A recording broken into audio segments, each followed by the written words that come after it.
Ang magandang araw po mga Kapinoy. Kamusta po kayo? Sana naman nakaka-catch up pa kayo or maayos pa kayo ngayong panahong ito. Ngayong araw na to, lalo na, ngayong nakatanggap na naman tayo ng isa na namang dagok sa katulad nating lumalaban ng katiwalian laban sa mga branches ng gobyerno natin. Ano po itong sinasabi ko? Diretsuhin ko na kayo. Tayo po ay nakatanggap po muli ng isang dagok. This time galing po sa Supreme Court ng Pilipinas. Ano po ito? Dahil po ito pong motion for reconsideration na ifinal ng House of Representatives laban sa desisyon ng Supreme Court noong July 2025 na nagbabasura at sinasabing unconstitutional ang ginawang impeachment ng House of Representatives laban kay Sara Duterte. So ngayong araw na to po ay kumbaga ay they reaffirm or affirm their decision na sinasabing unconstitutional talaga.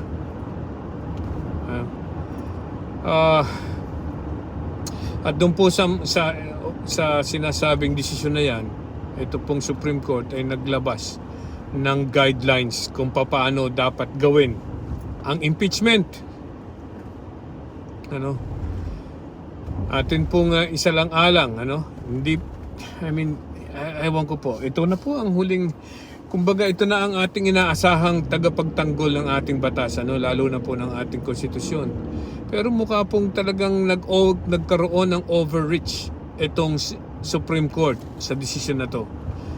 Mukhang nagkaroon pa ng judicial legislation at mukhang inuutusan pa ang House of Representatives kung paano nila dapat gawin ang impeachment. Ganong ayon po sa ating konstitusyon, ang House of Representatives ang may exclusive jurisdiction on how to conduct an impeachment. Kung paano sila gumagawa ng rules, kung paano nila gagawin. Pero ang Supreme Court in its decision, ito na po inilabas, ay talagang sinasabi kung paano. So mukhang nagkaroon po ng tinatawag natin na pagbabago ng ating constitution through judicial means na hindi naman po pinapayagan ng ating konstitusyon. Wala pong karapatan ang ating Supreme Court na baguhin ang ating konstitusyon sa pamamagitan ng kanilang desisyon. They can only interpret, but they cannot impose rules and regulations. Meron pong check and balance, totoo, pero they cannot impose rules and regulation that are against the Constitution. Yun po ang sinasabi natin. Okay? So malungkot, nakakalungkot, lalo na po sa mga estudyante, sa mga abogado, sa mga estudyante ng batas, na ang itinuturo po sa mga estudyante ay hindi nasusunod. Hindi nasusunod or hindi sinusunod ng Supreme Court. Sabi nga ng mga ating ilang senador, lalo na itong si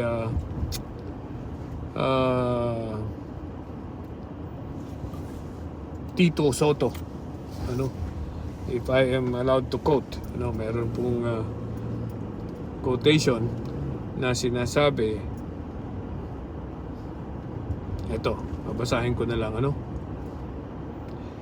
sabi ni Tito Soto, and I quote, "The decision is a clear judicial legislation The Supreme Court, as written in their decision, admitted to introducing a rule for Congress to follow how to conduct the impeachment. A clear encroachment on the power of the legislative branch as provided by the Constitution. Impeachment is now an impossible dream. Bakit sinabi ni Tito Soto to? That an impeachment is an impossible dream. Kasi po dun sa mga ibinigay na rules ng Supreme Court, ay talaga pong mahihirapan na ma-impeach ang isang impeachable officer. Meron po dong kailangan daw na naintindihan ng mga mambabatas ang impeachment complaint at saka lahat ng sinabi sa impeachment. Ang ibig bang sabihin nun, iisa-isahin ang mga mambabatas na pumirma doon. Tatanong kung ito ba ay naintindihan mo? At paki-explain nga kung talaga naintindihan mo. Iisa-isahin po yan. Kung yan po ay ilan. For example, na katulad ng huling pumirma, 215 or 218, I might be wrong, but it is somewhere there. Kailangan bang tanungin isa-isa yon? Paano mo naintindihan yan? Ano ang pagkakaintindi mo? Di yan sa mga binasa mo sa complaint na yan. Yan po ang gagawin dapat yan. Yan po ang sinasabi ng Supreme Court kung sakasakalit yan ang dapat sundin. Kailangan siguro ng may psychiatrist pa ng House of Representatives para tanungin lang na para malaman kung talagang naintindihan ng bawat mambabatas na pumirma sa impeachment. Padalawa, meron din pong merong mukhang hindi naiintindihan ng Supreme Court yung kanilang interpretation ng session days. Mukhang para sa Supreme Court, ang session days is the same as calendar days. Mali po, di ba? Ang session days ay hindi ibig sabihin calendar days. Ang session days, there might be several session days. There might be several calendar days for one session day. Kaya nga po yung mga kumisan nagsususpend ng session. Session suspended at ilalagay sa susunod na araw. Di ba? Ibig sabihin, isa lang pong session day yun. Approaching a railroad crossing. At mukhang pong ganyan. Pag ganyan at sinasabi rin ng Supreme Court na, hey, dapat ang session days nyo ay calendar days, ay so, nanghihimasok na naman ang Supreme Court sa rules and regulation ng House of Representatives na hindi po nila dapat ginagawa. Meron pong separation of powers yan. And definitely, the court cannot encroach on the powers of the judicial, of the House of Representatives. Hindi po pwede. So ngayon, paano yan? Supreme Court, mukhang naging Supreme Cuddler. It's just my opinion. Because of this decision, mukha pong mahihirapan ng magkaroon ng impeachment. Mukhang mahihirapan ng mag-proceed ang impeachment cases laban sa mga impeachable officers. Nagiging cuddlers na nga sila kung sakalit ganyan nga mangyayari. Napakasakit po. At napakatagal po bago baguhin uli ito. Kung may bababago man ito. Kailangan po mag-raise na naman ng question of law. In fact, bago po ma-entertain ang another question like this scenario. Diba? Kasi sa ngayon po, ang gagawin lang ng mga impeachable officers na mai-impeach, pupunta sila sa Supreme Court. Sasabihin nila, hindi po sinunod ng House of Representatives ang dapat nilang gawin.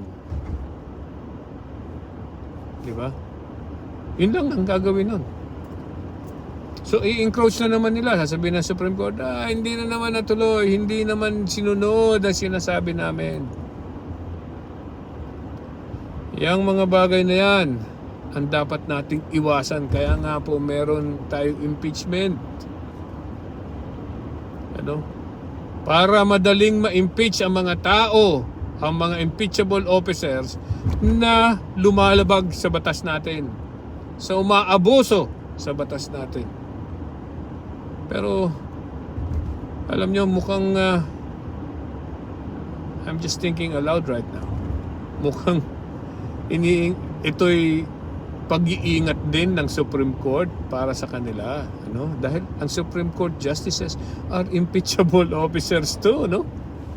Mukhang ginagawa, inihanda na nila ang pagdidepensa sa kanila, no? Pag sila naman ang i-impeach, right? I might be wrong, but that is just my opinion. Ano? Kaya sinasabi ko po, isa na naman dagok itong ang natanggap natin. Isa na naman dagok sa bayang Pilipinas. Ang huling branch ng government na dapat magtanggol sa ating batas at sa ating mga mamamayan ay siya pong naging sagabal para labanan ng katiwalian. Maraming salamat po. Bye-bye.